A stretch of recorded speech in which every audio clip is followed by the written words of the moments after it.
Bismillahirrahmanirrahim. Assalamualaikum warahmatullahi wabarakatuh. Innal hamdalillah nahmaduhu wa nasta'inuhu wa nastaghfiruh wa na'udzu billahi min shururi anfusina wa min sayyiati a'malina. May yahdihillahu fala mudilla lahu wa may yudlilhu falan tajida lahu waliyyan mursyida. Asyhadu an la ilaha illallah wahdahu la syarikalah. Mudah-mudahan ini adalah majelis yang diberkahi oleh Allah Subhanahu wa taala. Majelis yang dinilai ibadah. Oleh karena itu hendaknya semua kita senantiasa ikhlas untuk hadir di majelis ilmu. Barang siapa yang keluar dari rumahnya tujuannya adalah untuk mendapatkan ilmu, fahuwa fi sabilillah, maka dia itu sama dengan berjuang di jalan Allah. Karena menuntut ilmu, duduk di majelis, kita akan semakin mengerti dengan agama kita, dan itu adalah bagian dari perjuangan untuk menyebarkan dan membela agama dan syariat Allah Subhanahu wa ta'ala. Mudah-mudahan kita selalu diberikan semangat untuk belajar dan sekaligus semangat untuk istiqamah di atas apa yang telah kita pahami dari syariat Allah Subhanahu wa ta'ala. Sama-sama kita juga harus memperbanyak salawat dan salam untuk Rasul kita yang mulia Nabi Muhammad sallallahu alaihi wasallam. Allahumma salli ala Muhammad wa ala ali Muhammad. Mudah-mudahan kita adalah orang-orang yang bagian dari umatnya yang selalu berupaya untuk membuktikan cinta kita kepada beliau, dan mudah-mudahan Allah memudahkan itu, karena tidak ada satupun yang bisa kita lakukan, tidak ada ketaatan apapun yang bisa kita lakukan kecuali kalau seandainya Allah Subhanahu wa ta'ala yang memudahkannya. Kita berharap mudah-mudahan di hari mahsyar kita semua bisa mendapatkan syafaat dan pertolongan dari beliau. Amin, amin ya rabbal alamin. Ikhwati fillah, ma'asyiral hadirin wal hadirat, rahimani Allahu wa iyyakum. Kembali pada malam hari ini kita melanjutkan kajian Sirah Nabawiyah, mencoba untuk membaca sejarah perjalanan kehidupan Rasul yang mulia Nabi Muhammad sallallahu alaihi wasallam. Di balik sejarah itu ada satu kekuatan yang kalau seandainya kekuatan itu kita miliki, maka insya Allah kita akan bisa meraih kegemilangan dalam kehidupan kita, gemilang dalam mengisi dunia, gemilang dalam menjalani agama, gemilang dalam membuktikan ketaatan kita kepada Allah dan kepada Rasulullah Sallallahu Alaihi Wasallam. Karena beliau adalah tauladan. Seberapa paham kita dengan sejarahnya, sebegitu besar pula lah kita akan paham dan makna ketauladanan itu. Dan sahabat sudah membuktikan. Maka Ibnu Abbas radhiyallahu taala anhu mengatakan, kami mengajarkan anak-anak kami sirah nabawi sama seperti kami mengajarkan mereka ayat-ayat Al-Quran. Jadi mereka ajar anak-anak mereka itu sirah nabawiyah sama sebagaimana mereka mengajarkan Al-Quranul Karim. Bagaimana mereka mengajarkan anaknya Al-Fatihah, apa kandungannya, begitu pula lah mereka mengajarkan sirah. Karena dengan sirah itu kita semakin mencintainya. Dengan sirah itu kita kenal dengan siapa yang namanya Muhammad, sang utusan Allah yang berhasil merubah dunia dalam waktu yang sangat singkat. Semua bentuk kemaksiatan-kemaksiatan berubah menjadi ketaatan. Apa yang telah dia lakukan? Bagaimana cara, dari mana dia memulai? Itu semua akan dapat kita pahami melalui sirah nabawiyah. Baik ikhwati fillah, akan tetapi kita belum masuk kepada sejarah itu. Kita masih berada pada mukaddimah dari sirah nabawiyah, di mana sudah 2 pertemuan atau 3 kalau tidak salah, kita masih berbicara seputar ahdaf dirasati as-siratin nabawiyah, tujuan mempelajari sirah. Jadi ini sangat penting untuk kita pahami dulu, apa tujuan kita mempelajari sirah itu. Baru nanti kalau sudah kita tahu tujuannya, mudah-mudahan dengan mengetahui tujuan itu kita semakin bersemangat untuk masuk ke dalam sejarah itu sendiri. Semakin kita menggebu-gebu untuk melihat sisi-sisi sejarah dari perjalanan kehidupan Rasulullah Sallallahu Alaihi Wasallam.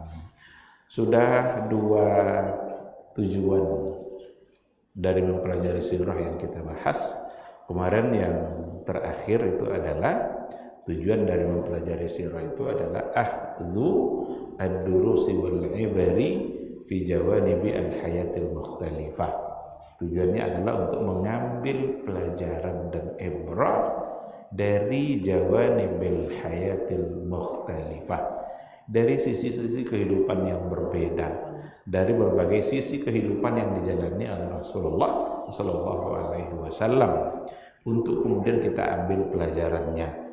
Bagaimana beliau dengan anak-anak, bagaimana beliau dengan istri-istrinya, bagaimana beliau dengan orang tua, bagaimana beliau dalam menghadapi kemungkaran-kemungkaran yang ada, bahkan bagaimana beliau berhadapan dengan orang-orang yang tidak seakidah dan tidak sekeyakinan dengan Rasulullah Sallallahu Alaihi Wasallam. Semua itu dapat kita baca dari sirah, dapat kita baca dari perjalanan kehidupan Nabi. Ternyata Rasul kita yang mulia itu diakui oleh lawan, apalagi kawan. Dan diakuinya itu dari semua sisi, memang diakui dari semua sisi, dari ilmunya, dari sifatnya, bahkan dari kekuatan fisiknya. Dari kekuatan fisik, ada catatan sejarah mengatakan bahwa dulu Umar bin Khattab itu sebelum masuk Islam pernah ngajak Nabi gulat. Jadi Umar, siapa yang tidak kenal dengan Umar, pernah ngajak Nabi untuk, dan kalah Umar itu oleh Rasulullah Sallallahu Alaihi Wasallam.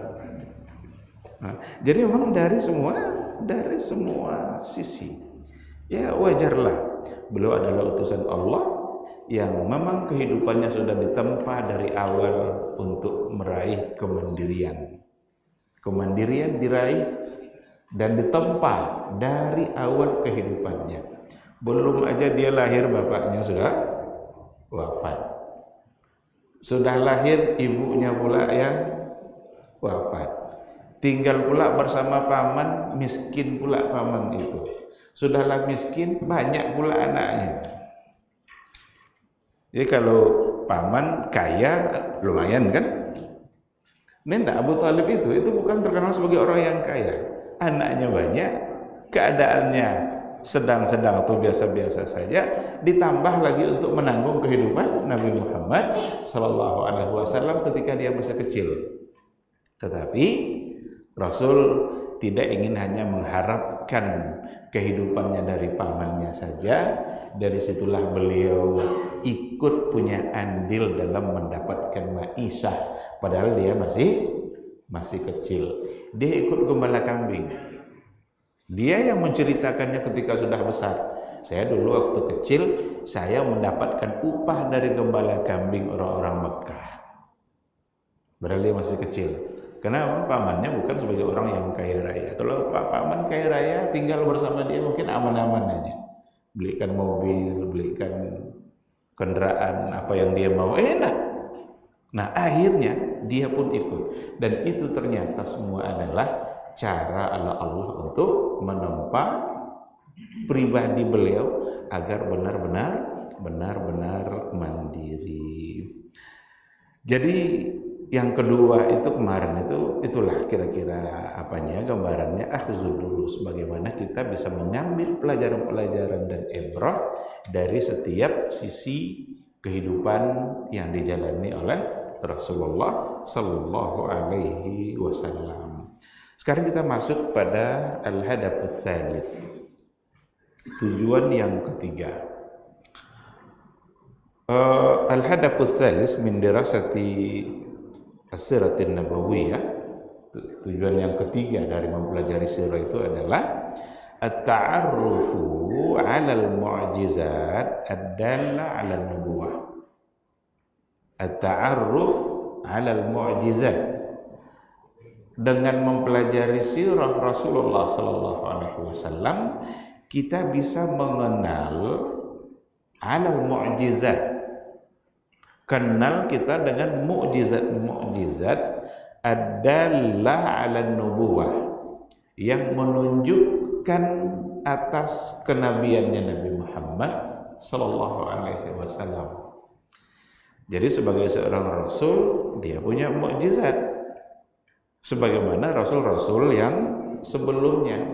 Hanya saja bedanya adalah kalau rasul-rasul yang sebelumnya mukjizat itu adalah andalan utama untuk menaklukkan kaumnya agar dia percaya. Dengan mukjizat itu kaumnya itu tunduk untuk nabi yang sebelumnya. Kapan pesihir-pesihir Fir'aun itu tunduk kepada Nabi Musa, meninggalkan Fir'aun? Ketika tongkat bisa menjadi ular. Jadi mukjizat bagi nabi-nabi sebelumnya itu andalan utama untuk membuat kaumnya bisa mengikuti nabi. Begitu juga dengan mukjizat-mukjizat pada nabi-nabi yang lainnya. Tapi untuk Nabi Muhammad sallallahu alaihi wasallam, mukjizat hal yang aneh-aneh tadi itu bukan sebagai andalan utama. Tapi nabi kita tetap diberikan oleh Allah Subhanahu wa taala mukjizat untuk menunjukkan bahwa dia adalah seorang nabi. Bahkan mukjizat itu sering ditunjukkan kepada mereka-mereka yang sudah Islam, kepada mereka-mereka yang sudah beriman. Adapun orang-orang Quraisy ketika itu nampak pun dia mukjizat itu juga dia beriman. Nampak pun dia keanehan yang datang dari Nabi, mukjizat yang datang dari Nabi itu, tetap saja mereka tidak beriman. Maka mukjizat Nabi banyak ditunjukkan kepada sahabat-sahabat yang memang sudah beriman juga, sekadar untuk memperkokoh kenabiannya. Apa contohnya? Banyak contohnya. Di antaranya adalah taksiru al-ma'i wa ta'am. Makanan yang sedikit bisa menjadi banyak. Jumlah yang sedikit tapi cukup untuk semua orang yang ada. Dalam satu peperangan habis bekal, Rasul mengusulkan agar di antara onta-onta itu disembelih untuk makanan kita. Lalu diusulkan oleh Umar bin Khattab. Apa kata Umar? Ya Rasulullah, kalau onta-onta itu nanti disembelih, kita kekurangan kendaraan dalam berperang. Dia kan di antara kendaraan mereka kan onta. Rasul usulkan ambil aja lah beberapa onta disembelih untuk bekal makanan. Umar ketika itu punya usulan, saya punya usul ya Rasulullah. Bagaimana kalau seandainya kamu minta kumpulkan aja bekal yang masih tersisa? Berapa bekal yang masih tersisa? Kumpulkan. Lalu kamu memohon kepada Allah agar makanan itu diberkahi. Agar makanan itu diberkahi. Daripada nanti onta-onta ini disembelih, maka kita akan kekurangan peralatan kendaraan kita dalam berperang. Padahal kita akan menghadapi musuh. Ternyata usulan itu diterima oleh Rasul. Dimintalah untuk dikumpulkan berapa sisa makanan yang ada. Kurma ada segini, susu masih tersisa segini, didoakan oleh Rasulullah sallallahu alaihi wasallam. Dan itu salah satu dari penggalan sejarah. Ternyata Rasul itu suka dia bermusyawarah. Rasul dalam memutuskan segala hal dia tidak diktator. Kan bisa aja Nabi bilang, hei saya ini kan Rasul nih. Bisa enggak? Bisa. Hei Umar diam kamu, saya Nabi. Tapi enggak, Umar punya usulan. Dan nampak oleh kita berbagai usulan-usulan yang ada, yang ternyata Nabi mengambil usulan para sahabat. Jadi dia sebagai seorang Rasul, dia sebagai seorang pemimpin sekaligus. Dan unsur musyawarah dalam pengambilan keputusan Nabi memang sangat kelihatan sekali. Dan dia menerima usulannya Umar ibn Al-Khattab. Dikumpulkan, kemudian Nabi mendoakan. Diberkahilah makanan itu, dan itulah yang menjadi bekal mereka. Waktu perang Khandaq itu terjadi tahun ke-5. Sahabat sudah kelaparan, mereka menggali parit, dan Rasul pun ikut menggali, ikut mencangkul-cangkul, bahkan ada di antara batu besar yang tidak bisa dipecahkan oleh sahabat. Tidak ada satupun sahabat yang bisa memecahkan. Pada akhirnya, merin cubonya Nabi. Merin cubonya diambil oleh Nabi kampak itu, sekali pukul pecah. Dibukakan untuk saya kerajaan Rum. 3 kali kerajaan Persia, kerajaan ini, dan ternyata pada akhirnya memang kerajaan-kerajaan itu ditaklukkan oleh umat Islam. Nah, Nabi ikut dan juga ikut merasakan kelaparan itu. Nampaklah oleh Abu Ayyub Al-Ansari, Rasul ini kayaknya udah lapar nih. Tengok di rumah ada sepotong roti. Abu Ayyub nanya kepada istrinya, ada roti enggak untuk Nabi? Ada, tapi satu aja, kata istrinya. Okelah, enggak apa-apa, untuk Nabi aja. Dibisikkan oleh Abu Ayyub, ya Rasulullah, di rumah ada roti untuk kamu. Mendengarkan itu, apa kata Rasul? Hei sahabat-sahabatku, di rumah Abu Ayyub ada roti. Kelawak apa akan terjadi? Andek maknya Abu Ayyub. Hanya Rasul nanti baunya hanya cik rotinya sepotong. Rasul memanggil sahabat. Pulang Abu Ayyub ini diboleh Rasul banyak-banyaknya. Bangki saukatnya cik rotinya. Pada akhirnya disuruh oleh Nabi masuk ke rumah Abu Ayyub. Sekian orang, enggak semuanya. Masuk rombongan keluar, masuk sekian orang keluar untuk memakan roti yang ada di rumah Abu Ayyub tadi itu. Ketika yang tadi itu sudah makan keluar, semuanya sudah memakannya, roti masih ada. Itu diceritakan oleh Dr. Mahdi Rizqullah dalam kitab As-Siratul Nabawiyah fi Dawi Al-Kitabi wa Sunnah.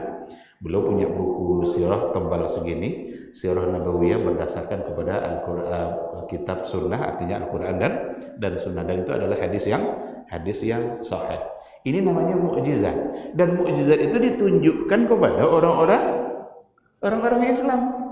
Ya kalau sudah Islam juga kan buat apa lagi? Karena mereka juga sudah Islam. Tetapi Allah berikan dia mukjizat untuk mengokohkan keyakinan mereka. Di tengah-tengah sulit ada solusinya oleh Rasulullah. Dalam perjalanan Mereka ingin berwudu, tidak ada ayu kecuali seember. Seember itu ayunya. Dan sementara mereka ingin berwudu, dimasukkan oleh Nabi tangannya ke dalam ember itu dan diminta oleh Nabi satu persatu mereka berwudu. Minta masing-masing yang ada itu untuk berwudu. Mulai satu-satu berwudu. Selesai semuanya berwudu, air masih ada. Ini yang dimaksud dengan taksiru al-ma'i wat ta'am. Memperbanyak air dan makanan, minuman dan makanan yang jumlahnya sedikit tapi cukup untuk orang banyak. Ini namanya mukjizat. Mukjizat itu kan dari kata-kata ajaza yu'jizu i'jaz. Ajaza itu ajaza, lemah. Kalau ajaza itu melemahkan. Apa maksud melemahkan itu? Tidak mampu kita menghadapi, menentangnya. Karena datang dari Allah. Semua orang akan merasa lemah di hadapan mukjizat itu. Maka disebut sebagai mukjizat. Dan itu bukan andalan Nabi untuk mengislamkan orang-orang kafir Quraisy. Orang kafir Quraisy dasar memang mereka kafir tulen. Ulama banyak mukjizat nampak dan tidak jelas Islam. Sebuah bola Nabi bulan, tahu lah bulan itu Islam sudah tu, tidak ya. Bahkan macam-macam yang diminta, oleh orang-orang Quraisy dulu. Ada yang dijawab tantangannya dalam bentuk mukjizat, tapi ada yang tidak. Saya ini adalah manusia biasa, kata Rasulullah. Nyado gaya di antara Quraisy dulu minta. Aku kalau memang sebagai seorang nabi itu nanya ke langit tadi. Nanya ke langit. Tapi pada akhirnya nanti akan terjadi Isra Mi'raj. Peristiwa Isra Mi'raj Allah tidak sebut-sebut itu sebagai tantangan yang dulu tuh jauh jaga. Tapi ketika Nabi menceritakan di Isra Mi'raj, Islamnya enggak aja kan? Enggak aja masih Islam ini memang mangkau kan. Oh beda Pak mangkau. Memang utara tatuti khatamallah betul-betul pantas untuk disifati bagi orang-orang yang seperti itu. Nah, jadi itu bedanya kalau mukjizat nabi-nabi sebelumnya itu andalan mereka untuk menerima kebenaran. Tapi bagi Nabi kita Muhammad SAW, mukjizat yang dalam artian hal-hal yang luar biasa tadi itu bukanlah sebagai andalan. Karena keislaman mereka rata-rata pertama adalah karena akhlaknya Nabi, kebaikan-kebaikan yang nampak oleh dia dari Nabi. Yang kedua adalah rasionalitas syariat yang dibawa oleh Rasulullah SAW. Bahwa syariat yang dibawa oleh Nabi itu benar-benar syariat yang sesuai dengan fitrah, sesuai dengan akal mereka. Maka bukan karena peristiwa-peristiwa yang aneh-aneh tadi itu yang luar biasa, tapi justru karena syariat yang dibawa oleh Rasulullah SAW benar-benar maslahat yang mereka rasakan. Mereka paling hobi untuk berzina. Ayat Al-Quran mengatakan zina itu haram, itu dosa besar. Mereka paling suka untuk mabuk-mabukan. Datang Quran mengatakan mabuk itu hanya akan mewarisi, akan mendatangkan kebencian dan permusuhan. Tinggalkan itu semua. Dan ternyata ketika Quran menyebutkan itu, semua mereka bisa menerima. Memang selama ini tidak pernah ada perjudian itu yang memunculkan persahabatan, tidak ada. Walaupun mereka berjudi, duduk di satu meja persis kayak orang musyawarah. Orang musyawarah nurun kartu tu di sebelah kanan lah, nyunah lah sekarang tibur ke sebelah kanan kan mulai kan, dan tidak ada yang itu rebutan untuk mengeluarkan pas berurutan pas cenderung musyawarah. duduk satu meja. Maka kan dalam ayat dikatakan tahsabuhum jami'an wa qulubuhum syatta. Kamu mengira mereka itu jami'an, bersatu. Wa qulubuhum syatta, padahal hati mereka berpecah belah. Yang ini ingin mengalahkan yang di sini, yang sini ingin mengalahkan yang di sini. Nah, turun ayat memastikan bahwa khamar dan judi itu hanya akan mendatangkan al-adawata wal baghdha. Hanya akan mendatangkan permusuhan dan kebencian. Masuk di otak yang iya mau itu tak jadi dia judi ini. Oleh karena itu, orang-orang diberikan hidayah oleh Allah, maka cepat mereka bisa menerima Islam, karena yang dibawa oleh Nabi sejalan sesuai dengan fitrah mereka. Ini dilarang, ini dibolehkan, ini dianjurkan, ini tinggalkan, kata Rasul, sejalan dengan fitrah manusia. Nah, jadi melalui sirah nabawiyah akan banyak hal yang kita bisa lihat mukjizat dari Rasulullah sallallahu alaihi wasallam. Ada di antaranya juga ibra'u al-akmah. Nabi bisa menyembuhkan orang buta. Itu bagian dari mukjizat. Menyembuhkan orang buta. Datang orang buta, ya Rasulullah, saya tidak bisa melihat. Tolong doakan agar saya bisa melihat. Bantu saya dalam doa kamu, katanya. Bantu saya dengan doa. Artinya Rasul mendoakan, dia juga ikut untuk mendoakan dirinya sendiri. Disuruh oleh Rasul, dia berdoa. Kemudian Rasul mendoakan. Didoakan oleh Rasulullah SAW. Dipegang motor sekadar, ternyata langsung bisa melihat. Ini mukjizat. Allah berikan kemampuan itu.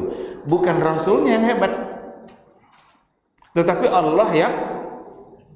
Allah yang memberikan kemampuan itu pada saat itu.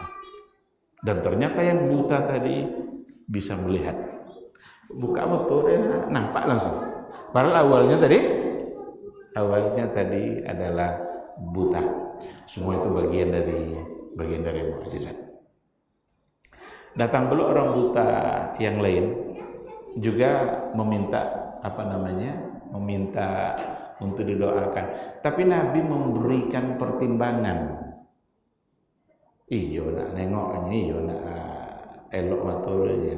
Atau jangan-jangan dengan kamu memiliki mata yang buta seperti ini, kamu terhalang untuk mendapatkan dosa dari sisi mata. Kalau le nyolang mata kemana-mana pandang. Tapi kalau le buta,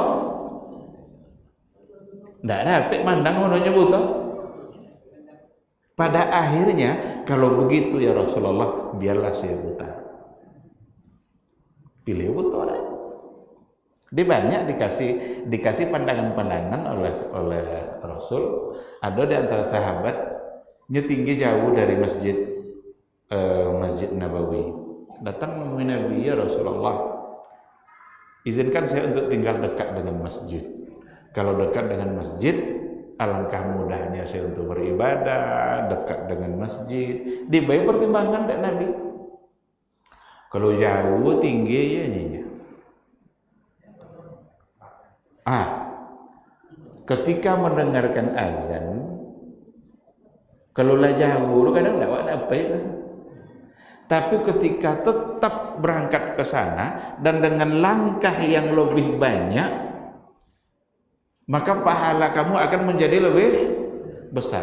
Karena tantangannya lebih berat, yang dihadapi juga godaan-godaannya macam-macam dari bisikan-bisikan syaitan, langkah kamu akan lebih banyak dan pahalanya besar. Apanya pada akhir jangan pindah oleh Rasulnya. Tak jadi pindah. Jalan jauh jalannya. Nyawal tadi nakkah maksudnya. Kalau memang akan terasa mampu untuk tetap menghadirinya meskipun jauh, maka tidak mengapa untuk jauh. Aku tidak lo menyuruh dan dekat masjid lagi pindah, tidak itu kan. Kalau malam tadi belajar siro namanya dia jauh di masjid, tidak itu bukan siro. Kalau rasanya kita jauh, tapi dengan jauh itu membuat kita akan jarang ke masjid, aja jauh. Elok meledokek lah kan, nyedokek cik melangkah aja lah. Tapi kalau semangat tinggi, kok jauh pun tetap, berarti pahalanya besar. Dan pada akhirnya dia memilih untuk ini. Karena kalau sudah di tetangga masjid, ada hadis, tapi para ulama tidak sepakat untuk menghukumnya sebagai hadis yang sahih. Ada yang mengatakan hadisnya dhaif. La salata li jaril masjid illa fil masjid. Tidak ada salat bagi tetangga masjid kecuali di masjid. Ada tapi sebagian ulama mengatakan itu sebagai hadis yang dhaif, tidak sampai ke tingkat sahih.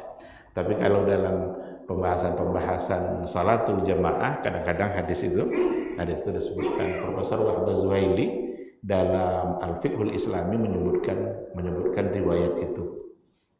Cuma dijelaskan itu sebagai hadis yang tidak sahih.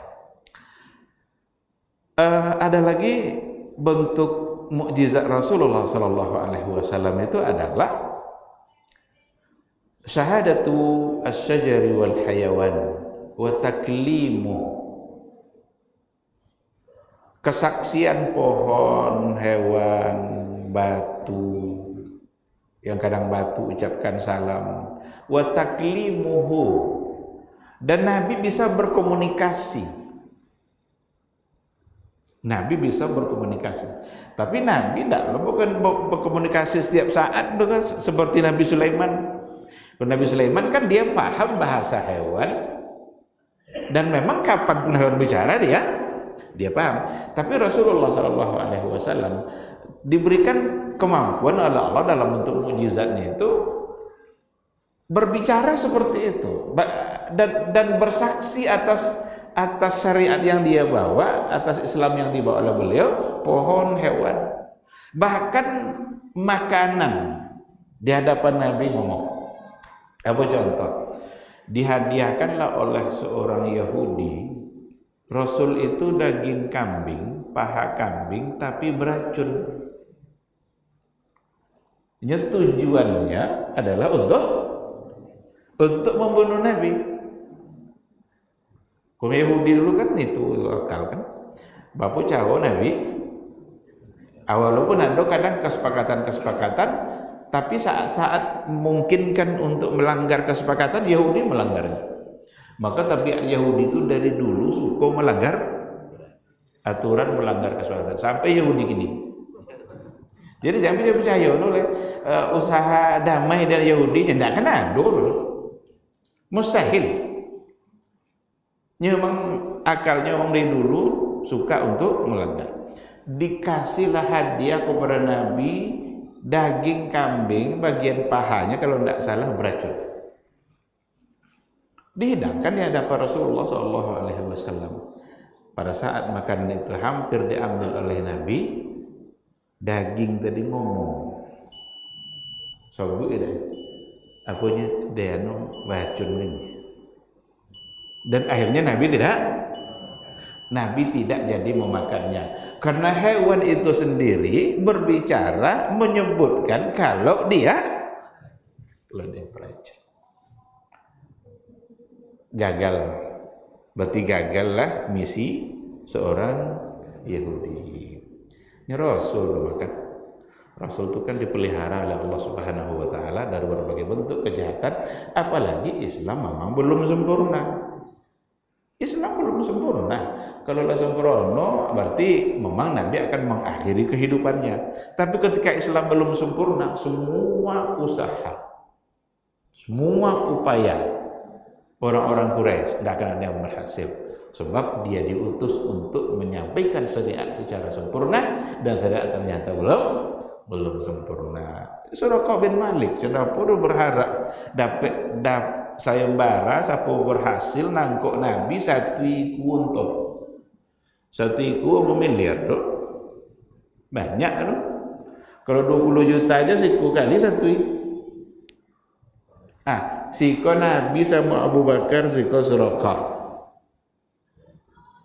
Kecat ngedapet satu iku aja Suraqah. Di belakang lah kan. Pada saat dia ingin mendekati Rasulullah SAW, tapuak kaki kuda Suraqah cakap, tak bisa melangkah. Tapuak, tak bisa melangkah, masuk ke dalam tanah. Nengok Nabi belakang, dimaafkan oleh Rasul. Dia minta maafnya kan, tak kan dia buatnya dah maaf, dimaafkan oleh Nabi. Nabi memang pemaaf. Kau awak apa kan? Ada orang nak menjatuh awak di belakang, tapuak kaki, nampak ada awak, apa kan? Azab kan ada orang nolak kan? Nabi tak maafnya, dia maaf barulah kaki kudanya bisa berjalan. Deklah bisa berjalan, nak cuba sekali berjalan. Cuba balik dia untuk mendokek, masuklah kaki balik sampai 3 kali. Apanya Suraqah? Ini benar-benar orang ini dijaga oleh Allah. Ngaku tak mungkin bunuh orangnya. Baik, diberikan harapan oleh Nabi. Hai Suraqah, satu saat nanti di kepala kamu akan dipasangkan singgasana raja Persia atau Yaman. Persia ya. Dan ternyata pada masa Umar bin Khattab ketika dikuasai dan Suraqah bilang dalam Islamnya, hai Umar, dulu Rasulnya dan nyonya bosok kan dipasangkan mahkota raja Persia tu kayak dan nyonya tu untuk dan dunia. Dipasang dah Umar. Umar tak ada dan khalifah kan tak ada itunya dah. Nya Nabi nya dari mana? Begitulah. Kalau semua sudah tunduk kepada aturan agama, kepada hadis Nabi, semua akan menjadi aman.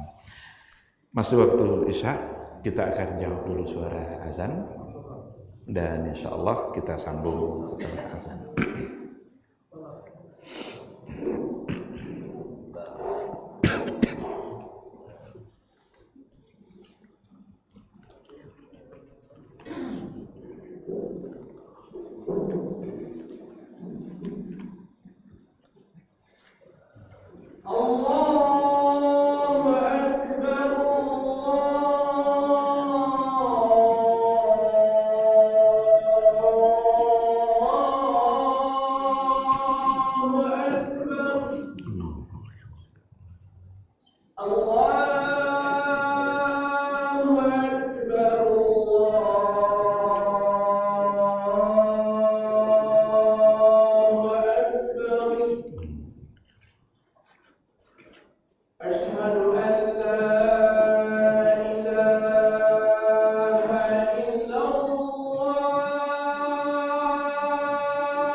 Bismillahirrahmanirrahim. Alhamdulillah wassalatu wassalamu ala Rasulillah wa ala alihi wa sahbihi wa mawala.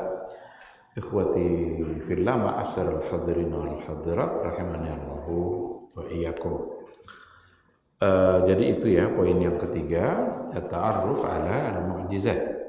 Dengan mempelajari sirah, kita akan kenal dengan mukjizat yang ada pada Rasulullah yang menunjukkan kenabiannya, dan semua itu datang dari Allah Subhanahu wa taala.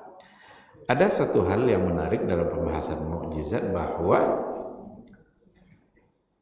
di antara mukjizat Nabi itu ma huwa baqin ilal an kal Qur'anil Karim. Di antara mukjizat yang dimiliki oleh Rasulullah sallallahu alaihi wasallam, ada di antaranya yang baqin ilal an, yang masih ada tersisa sampai hari ini dan sampai hari kiamat. Mukjizat Nabi. Kalau jumlah makanan sedikit jadi banyak, itu kan tak ada lah. Air jadi banyak, itu tidak ada. Pohon jadi sujud, beriman kepada Rasul, bersyahadat, itu sudah tidak ada lagi. Tetapi yang tersisa adalah Al-Quran. Jadi Al-Quranul Karim itu adalah mukjizat, dan itu mukjizat terbesar yang dimiliki oleh Rasulullah sallallahu alaihi wasallam. Kenapa disebut dengan mukjizat Al-Quran itu? Tadi kan a'jaza yu'jizu, i'jazan, itu melemahkan. Ditantang orang-orang Quraisy dulu itu untuk membuat atau mendatangkan seperti Al-Quran, meskipun satu ayat atau satu surat atau 10 ayat, tapi tidak ada satupun di antara mereka yang mampu untuk merangkai bahasa sama seperti Al-Quranul Karim. Dan itu adalah mukjizat. Dan Al-Quran itu adalah kalam Allah Subhanahu wa ta'ala. Mukjizat untuk Al-Quran itu, mukjizatnya dari berbagai sisi. Mukjizat dari sisi makna yang ada di dalam kandungannya. Ulama tafsir itu mengakui bahwa setiap kali ada ulama tafsir yang menulis tafsir untuk Al-Quran, selalu saja mereka bisa mendatangkan makna-makna yang baru. Kita tahu enggak berapa jumlah kitab tafsir yang ada? Banyak sekali. Jumlah kitab tafsir itu lebih dari 4.000. Bukan 4.000 jilid, maksudnya 4.000 judul. Namanya Ibnu Katsir, At-Tabari, Al-Qurtubi. Sampai 4.000 lebih. Dari 4.000 itu pembuatan tuh dah, Pak. Lai sampai 10. Dari na 10 tu pabuan awak baca. Lai 5. Cik pun. Anggaplah cik. Dari nan so cik cakap. Alah tamat. Anggaplah tamat. Pabuanan takanang.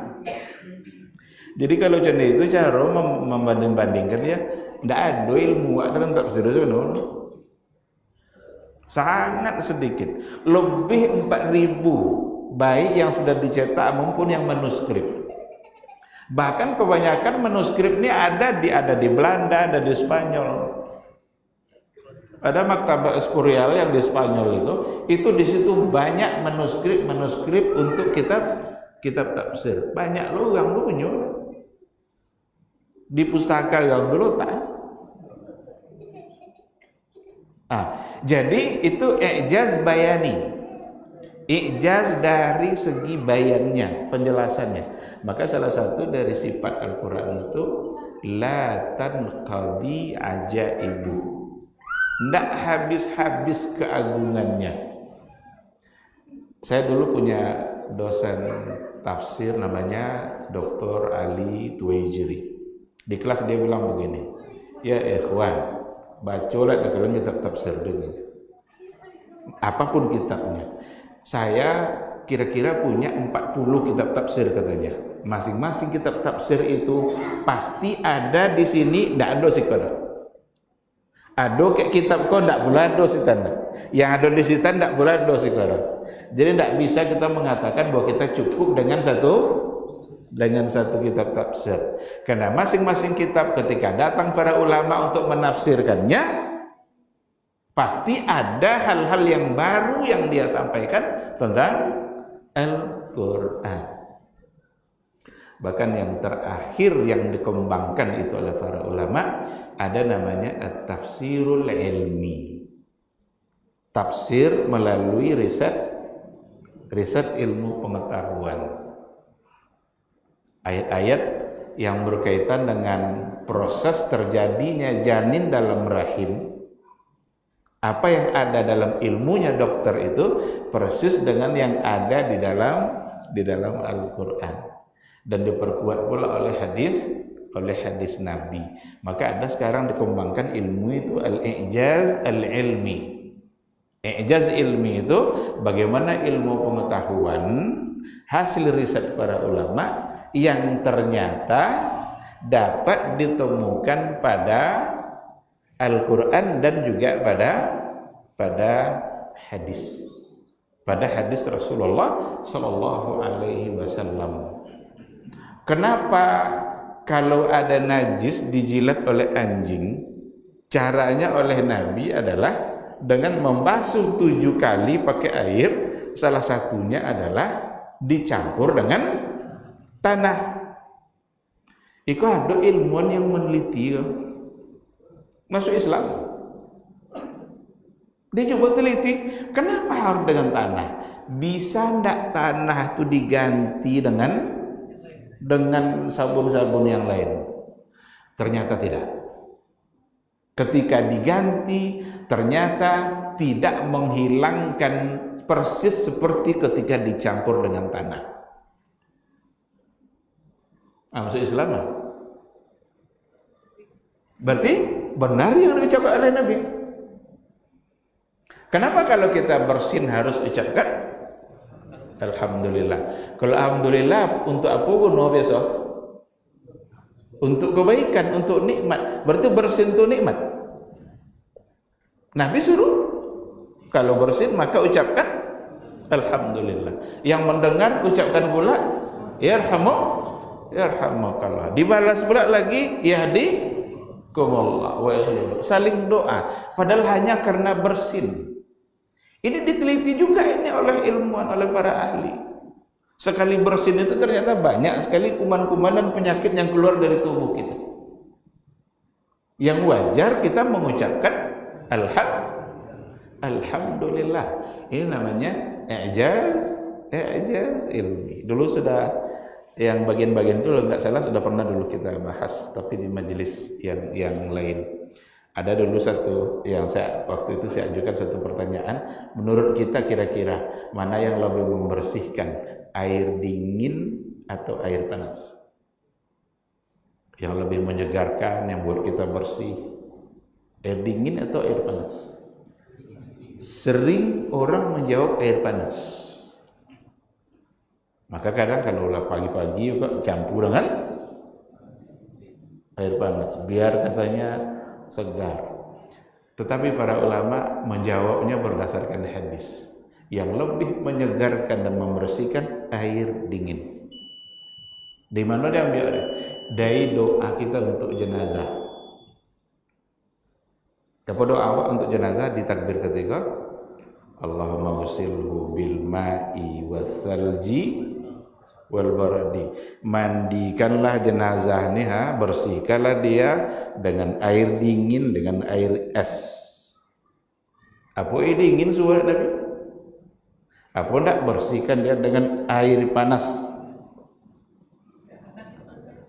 Panas mendidih, mau kan? Azab mayat tu bukan aja. Ya kan? Tapi Nabi bilang as-salji wal barad. Air dingin, air es. Berarti air dingin lebih membersihkan. Dan diambil kesimpulannya seperti itu. Jadi ada namanya tafsir ilmi. Bisa berlaku untuk Al-Quran dan berlaku untuk hadis-hadis Nabi.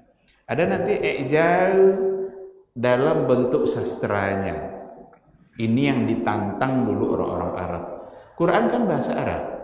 Allah menurunkan, kami telah menurunkan Al-Quran Quranan Arabiyan. Ada lagi bilisanin Arabiyyin mubin. Kami turunkan Al-Quran dengan berbahasa Arab. Berarti yang wak baca kini itulah yang turun, yang dibawa dulu oleh Jibril dari Allah, disampaikan kepada Nabi Muhammad. Maka tidak boleh kita mengatakan bahwa Al-Quran makhluk. Quran itu adalah makhluk, enggak boleh. Salah akidah seperti itu. Imam Ahmad dulu sampai di penjara, rela dia di penjara sekedar untuk mempertahankan bahwa Al-Quran itu adalah kalam Allah ghair makhluk. Kalam Allah. Kalam itu sifatnya. Dan sifat Allah tidak mungkin makhluk. Dan Al-Quran adalah kalau Allah Subhanahu wa Ta'ala. Pada masa Khalifah Abbasiyah ada 3 khalifah yang berturut-turut, di antaranya adalah Mu'tasim billah yang memaksa semua ulama ketika itu untuk meyakini Quran makhluk. Ada yang bilang iya, selamat. Ada yang bilang enggak, itulah Imam Ahmad. Imam Ahmad muridnya itu ribuan. Sekali hadir di majelisnya itu bisa 30.000.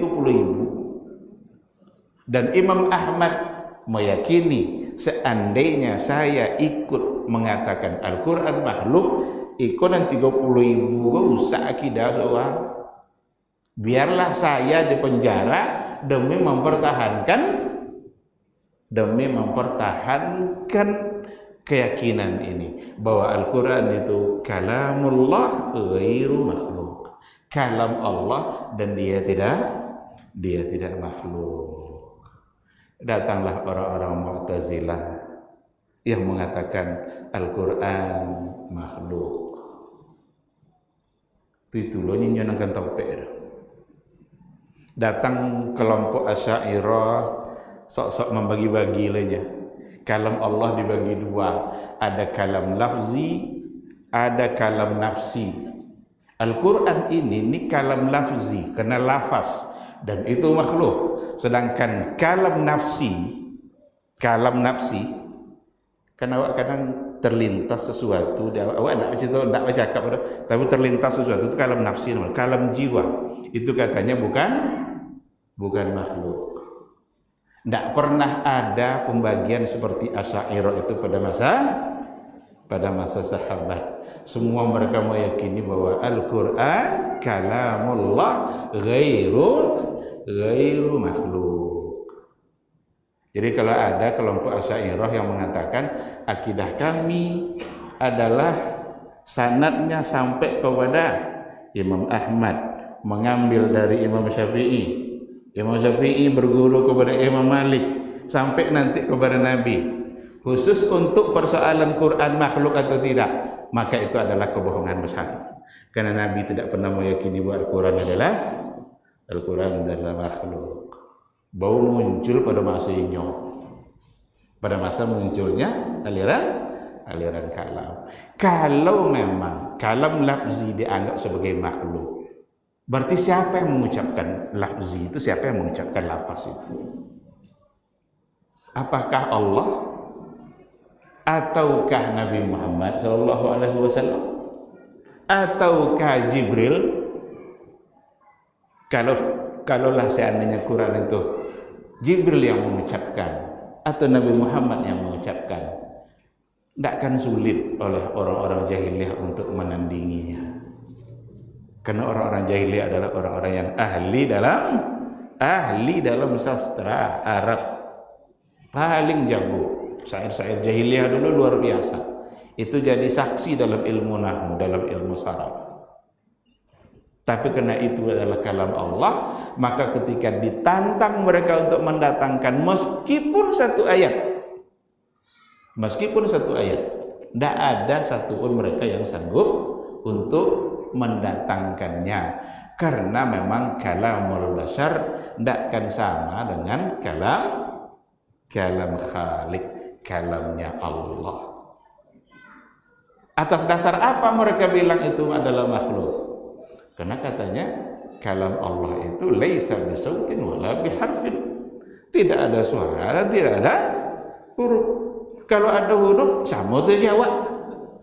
Nya sama jawab, tahu yang jadi alasan untuk ditolak. Sama tu jawab, sama tu je makhluk.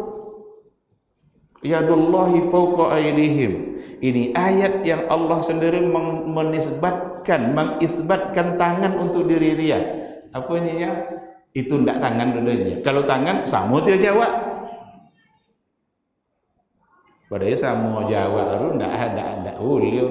Karena Allah sendiri yang mengatakan laisa kamitslihi syai'un wa huwas samiul basir. Jadi di antara mukjizatnya Al-Quran tadi itu i'jaz dalam bentuk sastranya, dalam bentuk bahasanya, ketinggian bahasanya. Maka Quran disebut sebagai al-lughatu as-samiyah, bahasa yang tertinggi dari semua bahasa Arab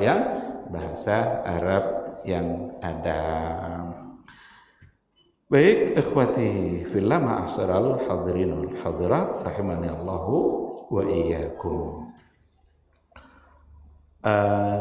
Ini mungkin yang kita bahas pada malam hari ini. Jadi tujuan yang mempelajari sirah untuk yang ketiga adalah dengan sirah kita bisa mengetahui mukjizat Rasulullah sallallahu alaihi wasallam. Dan mukjizat Nabi itu banyak. Yang kita sampaikan itu sekira adalah sebagian kecil dari catatan sejarah yang ada. Barangkali nanti kita bisa masuk ke dalam sejarahnya, dalam penggalan-penggalan sejarah kapan terjadinya mukjizat itu, seperti Isra Mi'raj itu juga bagian dari mukjizat. Kenapa mukjizat? Tidak ada orang yang bisa. Nabi apa tidak bisa? Ya Allah yang mampu. Sampai ke langit tanah, siapa kan bisa? Seahli apapun profesor kini cai profesor paling botak, cai profesor paling botak, belum ada yang paham tentang langit itu cakap dan mana langit itu. Cutanya profesor ahli fisika cai kenapa langit itu. Kalau berdasarkan kepada sejarah Nabi, dalil-dalil yang ada, mukjizat Isra Mi'raj, langit dah ada pintu, ada penjaga. Jibril dia minta izin mah, tak bisa masuk kalau tak buka pintu. Assalamualaikumnya. Jawab dah. Waalaikumsalam. Siapa orangnya? Dan Jibril. Sama siapa ni? Sama orang yang paling mulia. Sama orang yang paling mulia. Amadangau itu dulu buka pintu. Lewat. Ini pintu langit begini. Entah mana. Diam kan? Dan langit itu tak luas salah api lah. 7. Setiap langit ada penjaga. Setiap pintu Jibril baca salam. Siapa orangnya? Dia. Sama siapa? Sama orang yang paling mulia, Muhammad. Bukalah pintu sampai pada akhirnya langit ke-7. Ini mukjizat. Bagian dari mukjizat. Maka Abu Jahal tulak ada kan? Nyakal jadi pakai. Jadi kalau ada orang menolak ayat, itu pasti akalnya tadi itu yang perlu dibereskan dulu. Ar-Rahmanu 'alal 'arsy istawa. Allah bersemayam di atas aras, Allah berada di atas aras. Allah nyebut, Rasul memperkuat, Jibril membawa turun ayat tu. Itu tiba orang tu tidak istawa ini. Kalau istawa sama tu je makhluk. Kalau ada orang macam itu berarti akalnya rusak. Dia sedang mendahulukan akalnya daripada apa yang telah disampaikan oleh Allah Subhanahu wa taala. Kadang disobui deh. Itu berbahayanya kan? Berhati-hati dengan orang-orang yang ingin memaksa kita untuk meyakini Allah berada di atas. Bahayanya. Padahal yang berbahaya itu adalah ketika ada orang yang ingin jauh atau menentang apa yang disampaikan oleh Allah di dalam Al-Qur'an, hanya dengan analisa akalnya, karena akalnya mengatakan tidak mungkin Allah seperti itu. Ya Allah nyebutin, tahu lah nyebutin tidak mungkin. Berarti kita menentang Allah. Oleh karena itu, keyakinan yang benar, keyakinan Rasul dan para sahabat, keyakinan ulama salaf dulu sebelum muncul aliran-aliran kalam yang ada adalah mengisbat semua sifat yang Allah isbatkan untuk dirinya, diyakini sesuai dengan yang dia sampaikan, dan pada saat yang sama harus dinafikan keserupaannya dengan makhluk. Allah ada tangan, iya, tapi tidak sama dengan makhluk. Allah bersemayam di atas aras, iya, tapi tidak sama dengan raja yang duduk di atas singgasana. Allah punya wajah, iya. Ayat menyebut Nabi berdoa. Doa Nabi lah kodok dah sampai dalam berbagai majelis kita di kampar nih. Nabi berdoa, punya doa, Allahumma inni as'aluka ladzatan nazari ila wajhikal karim. Ya Allah, aku memohon kepadamu ya Allah, izinkan saya di akhirat kelak memandang kepada wajahmu yang mulia. Itu datang orang nyebut tidak ada wajah. Tak penting kan dipandang. Yang tidak boleh itu adalah menyamakan wajah Allah dengan wajah makhluk. Dia punya wajah, iya, tetapi sifat wajah yang layak dengan kesempurnaan Allah Subhanahu wa taala. Laisa kamitslihi syai'un wa huwas samiul basir. Itulah yang diyakini dulu oleh Rasul dan oleh para sahabat. Bau muncul penolakan tadi itu ketika muncul aliran-aliran kalam yang tadi itu. Yang salah satu dari ciri utamanya adalah taqdimul aqli 'alan nas. Mendahulukan akal daripada nas. Baik, ikhwati fillah, ma'asyiral hadirin wal hadirat, rahimani Allah wa iyyakum. Saya kira cukup sampai di sini untuk malam hari ini. Insyaallah pada pertemuan yang akan datang kita masih berada pada ahdaf. Ini kayaknya mengambil waktu agak cukup lama, karena penting juga untuk dilamakan soal ahdaf ini. Nanti barangkali akan lebih kepada persoalan ahkamnya, karena diantaranya adalah diantara manfaat tujuan belajar sirah, bagaimana kita bisa mengistimbatkan hukum dari berbagai sikap-sikap yang ditunjukkan oleh Rasulullah Sallallahu Alaihi Wasallam. Insyaallah kita bahas pada pertemuan yang akan datang. Semoga majelis ini menjadi ibadah bagi kita, bisa memperpanjang catatan amalan kebaikan kita, yang kita berharap catatan amalan kebaikan kita itu selalu bertambah dan semakin berat sampai pada akhirnya di akhirat kelak timbangannya mengalahkan timbangan dosa, untuk kemudian kita menjadi ashabul yamin, kelompok kanan yang dijanjikan surga oleh Allah Subhanahu wa taala. Amin amin ya rabbal alamin. Subhanakallahumma wa bihamdika asyhadu an la ilaha illa anta astaghfiruka wa atubu ilaik. Wassalamualaikum warahmatullahi wabarakatuh.